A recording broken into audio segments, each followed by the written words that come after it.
Hello students, आपण मागच्या लेक्चरला व्हेक्टरमधला exercise जो आहे 5.1 त्यातली एकाड एक एक्झाम्पल बघितलेली आहेत.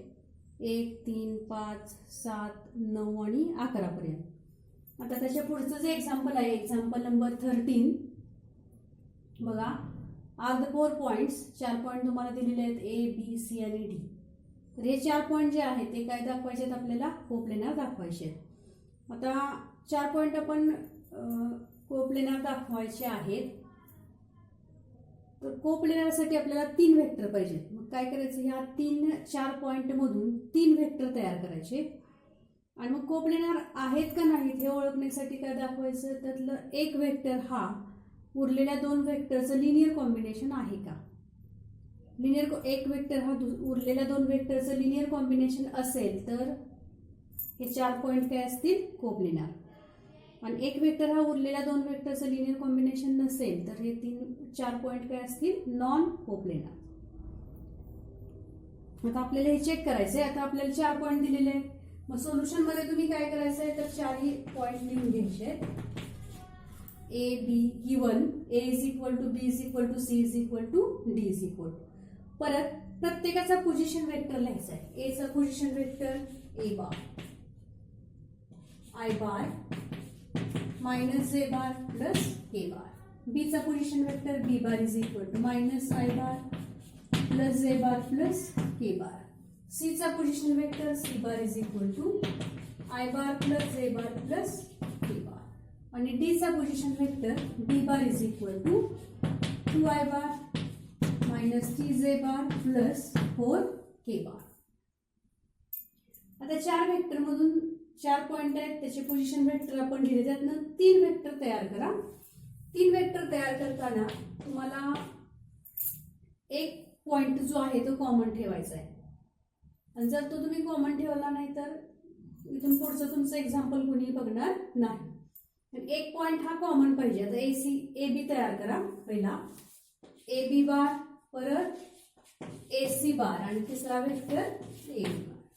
आता 4 पैकी कुठलाही पॉइंट तुम्ही कॉमन ठेवू शकताय. बी ठेवू शकताय, सी ठेवू शकताय, डी ठेवू शकताय. मग ए बी बार कसा काढायचा? आता B bar minus A bar. B bar मधनं ए बार माझा वजा करा. Minus I bar minus I bar, -1 -2 I bar. J bar minus minus काय होणार? प्लस. आणि के बार मायनस के बार 0 के बार. लिहिलं तरी चालते, नाही लिहिलं तरी चालते. A C bar minus A bar. C मधनं ए वजा करा. I bar minus I bar 0. J minus minus काय होणार? प्लस. आणि K minus K 0. A D bar, D bar minus A bar. D मधनं ए वजा करा. 2 I bar minus I bar -3 minus minus काय होणार? प्लस. -3 प्लस 1 -2 जे बार. आणि 4 K बार plus 4 K बार minus K बार plus 3 K bar. आता इथं आपल्याला 3 vector तयार केले. यातला एक वेक्टर हा उरलेल्या 2 वेक्टरचं काय दाखवायचं आपल्याला? Linear combination. मग लिनियर कॉम्बिनेशन कन्सिडर करा. Let A B bar is equal to X into A C bar plus Y into A D bar. या ठिकाणी एक्स आणि वाय हे काय आहेत? स्केलर आहे. मग ए बी बार हा ए सी बार आणि ए डी बारचं लिनियर कॉम्बिनेशन आहे का नाही हे आपल्याला बघायचं आहे. मग लिनियर कॉम्बिनेशन असेल तर ते 4 पॉईंट काय असतील? कोप्लेनार. लिनियर कॉम्बिनेशन नसेल तर नॉन कोप्लेनार. आता ए बी बारची व्हॅल्यू पुट करा. -2 I bar plus 2 J bar is equal to X A C bar 2 J bar plus Y A D bar I bar -2 J bar plus 3 K bar. -2 I bar plus 2 J bar is equal to. आता यातले right hand साईडला बघा. I bar J बार आणि के बारचे coefficient काय करा? एकत्र करा. हा जे बारचा कोएफिशियंट आहे. आय बारचा एकच कोएफिशियंट आहे वाय इंटू आय बार. जे बारचे कोएफिशियंट 2 आहे. 2x इंटू जे बार आहे आणि -2y इंटू जे बार. जे बारचे 2 कोएफिशियंट झाले का बघा? 2x -2y आणि के बारची पण एकच टर्म आहे 3y इंटू के बार. आता आपल्याला इथं लिनियर कॉम्बिनेशन ओळखण्यासाठी काय करायचं आहे बघा, दोन्ही बाजूचे आय जे आणि के चे कोएफिशिएंट काय करायचे, कम्पेअर करा.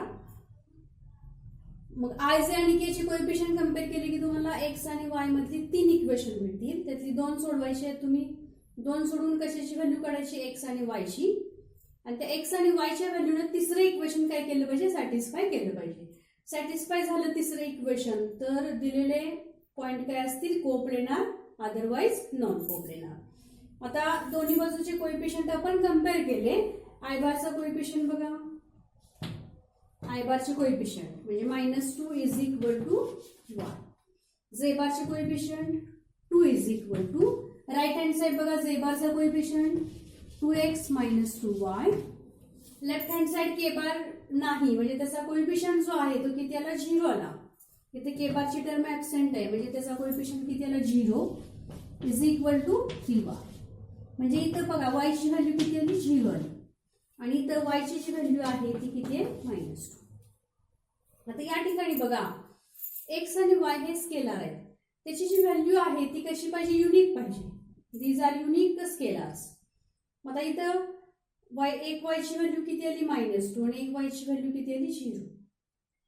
But the value of y is unique and this is not possible, therefore given points are non coplanar. बघा हे पॉसिबल नाही. y च्या 2 व्हॅल्यू आलेले आहेत, एकच व्हॅल्यू आहे. y हा स्केलर आहे, it is unique, therefore these two values are not possible, therefore given points are non coplanar. फक्त लिहिताना तुम्हाला हे तुमचं जे कन्क्लुजन आहे ते कसं लिहायचं आहे, therefore given vectors are non coplanar, therefore given points are non coplanar. अशी 2 वाक्य लिहायची आहेत तुम्हाला. बघा इथं हा एक्सरसाइज 5.1 हा जो आहे तो संपलेला आहे. आता ह्याची एकाडेक एक्झाम्पल मी घेतलेले आहेत, राहिलेले तुम्ही सोडवायचे आहेत. आता आपला पुढचा जो पॉइंट आहे तो काय आहे बघा, सेक्शन फॉर्म्युला. आता हा सेक्शन फॉर्म्युला जो आहे तो तुम्ही अगोदर बघितलेला आहे. सेक्शन फॉर्म्युला 2 प्रकारचा आहे, इंटरनल आणि एक्सटर्नल. त्यातला पहिला जो आहे,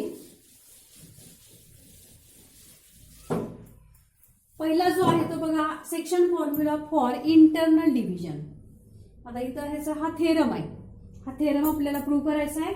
let a of a bar and b of b bar be any 2 points in the space and r of r bar be a point on the line segment AB, dividing it internally in the ratio m by n, then r bar is equal to mb bar plus n a bar is divided by m plus n.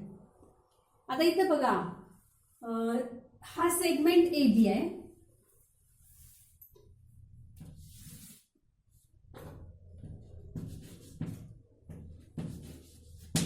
Segment AB त्याच्यावर R हा point आहे. आता R हा point कसा घ्यायचा, तर R हा point segment AB ला इंटरनली डिव्हाइड करतो. म्हणजे R हा पॉइंट कुठं असेल, इंटरनली डिव्हाइड करत असेल तर तो कुठं असणार, A आणि B च्या दरम्यान. आणि डिव्हाइड कसा करतो बघा, in the ratio m by n. म्हणजे AR is equal to m, RB is equal to n. मग आता बघा A चा पोझिशन वेक्टर काय घ्यायचा, A बार. R चा पोझिशन वेक्टर R बार. B चा पोझिशन वेक्टर B बार. आता कुठलाही वेक्टर एक्सप्रेस करायचा असेल आपल्याला एक पॉइंट ऑफ रेफरन्स लागतो आणि तो पॉइंट ऑफ रेफरन्स जो आहे तो काय घेतो आपण, ओरिजिन. आता इथं बघा दिलेलं काय, तर R हा पॉइंट सेगमेंट AB ला इंटरनली m बाय n या रेशो मध्ये काय करतो, डिव्हाइड करतो. हे तुम्हाला तिथे दिलेलं आहे. परत A चा position vector A bar, B चा पोझिशन वेक्टर B बार, R चा पोझिशन वेक्टर R बार. हे आपल्याला लिहायचं आहे तिथं. मग आता प्रत्येकाचा पोझिशन वेक्टर लिहायचा. परत the point R position vector R bar divides segment AB internally in the ratio m by n. Therefore बघा हा जो रेशो आहे AR divided by RB is equal to M upon N. मग cross multiplication घेतलं N into AR is equal to M into RB. आता हे आपल्याला आता व्हेक्टर फॉर्म मध्ये लिहायचं आहे. मग व्हेक्टर फॉर्म मध्ये लिहिताना काय करायचं आपल्याला, तर बघा AR बार आणि RB बार, AR बार AR बार आणि RB बार. मग हे दोन्ही व्हेक्टर बघा कोलिनियर आहेत आणि एकाच डिरेक्शन मध्ये आहेत ना. आणि मग एकाच डिरेक्शन मध्ये आणि तेच हे बघा एकाच डिरेक्शन मध्ये असल्यामुळं AR bar and RB bar are collinear and same in direction. And therefore we can write N into AR bar is equal to M into RB bar. हे जे वाक्य आहे ते इथं आलं पाहिजे. AR bar and RB bar are collinear and same in direction.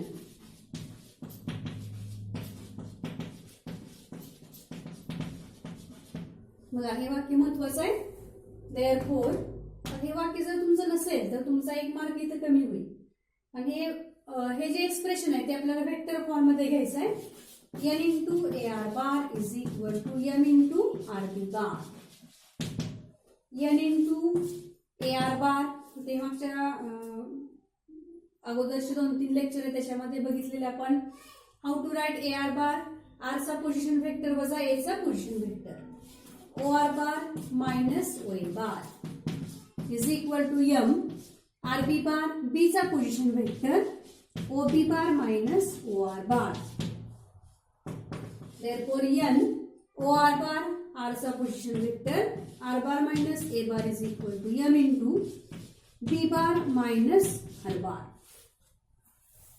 आता bracket सोडवा. N R bar minus N A bar is equal to M B bar minus M R bar.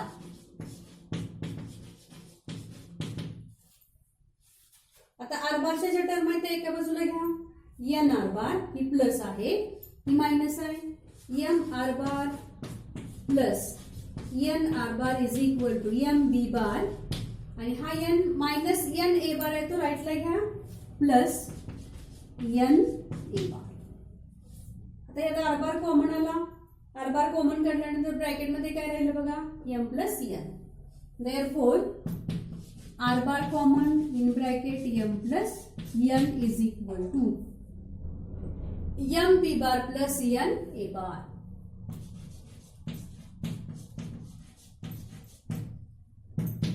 And therefore R bar is equal to M B bar plus N A bar divided by M plus A.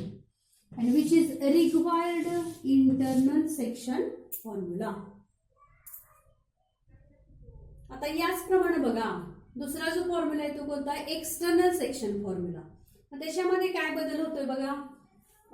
हे आहे तसं आहे segment A B dividing it in internal हा जो शब्द आहे तिथं काय येणार externally in the ratio M by N.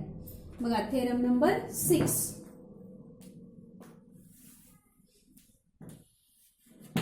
हा जो एक वर्ड आहे इंटरनली त्याच्याऐवजी काय असेल एक्सटर्नली.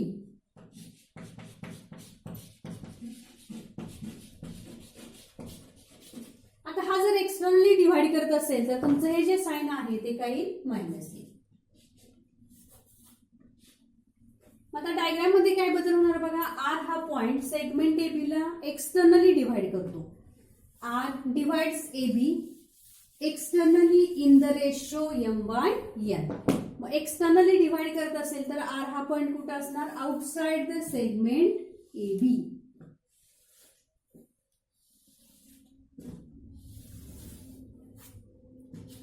ए बी आणि हा जो पॉइंट आहे तो काय असणार आर. आता आर हा पॉइंट सेगमेंट ए बी ला M बाय N या रेशो मध्ये डिव्हाइड करतो. म्हणजे AR ही AR ची जी लेंथ आहे ती किती असणार m आणि RB ची जी लेंथ आहे BR ची लेंथ आहे ती किती असणार n असणार. बघा दोन्ही मधला फरक बघा, इंटरनली डिवाइड करत असेल तर R हा कुठं असेल in between A and B आणि एक्सटर्नली डिवाइड करत असेल तर आउटसाइड द सेगमेंट AB. इथं बघा A चा position vector A bar, B चा पोझिशन वेक्टर B बार, R चा पोझिशन वेक्टर R बार. आता इथलं आपलं एक्सप्लेनेशन काय ना, the point R divides segment AB externally in the ratio m by n. Therefore, AR divided by RB is equal to m upon n. n into AR is equal to m into RB. AR bar and RB bar. आता इथं बघा हा बदल काय झाला बघा. AR bar and RB bar. AR ची direction कशी आहे राईट हँड साइड, RB ची डिरेक्शन कशी आहे लेफ्ट हँड साइड. मग वाक्यामध्ये बदल काय बघा, AR bar and RB bar are collinear but opposite in direction. Collinear but opposite in direction. मग डिरेक्शन अपोजिट असेल तर तुमचं हे जे साइन आहे बघा n into AR bar,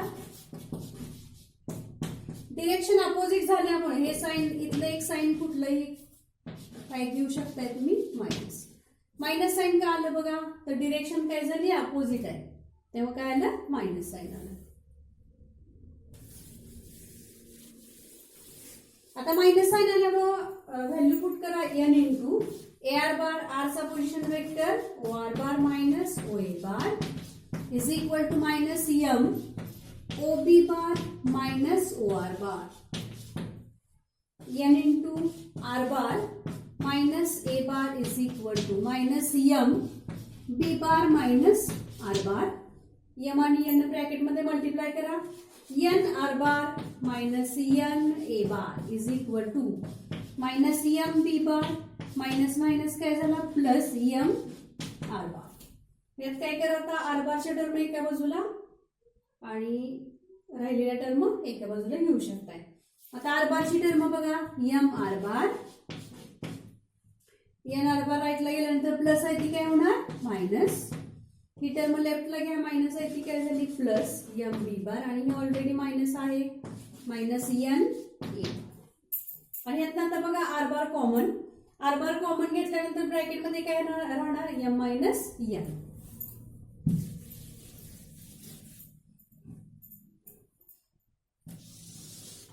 m B bar minus n A bar is equal to R bar common in bracket m minus n.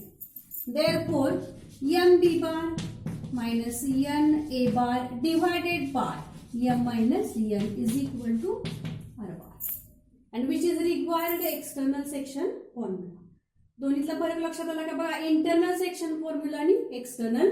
Internal असेल तर R हा पॉइंट कुठं असेल in between A and B आणि external असेल तर outside the segment A. आता ह्याची जी नोट आहे किंवा ह्याची जी एक्झाम्पल आहे ते आपण पुढच्या लेक्चरमध्ये बघूया. Now we can stop here. Thank you.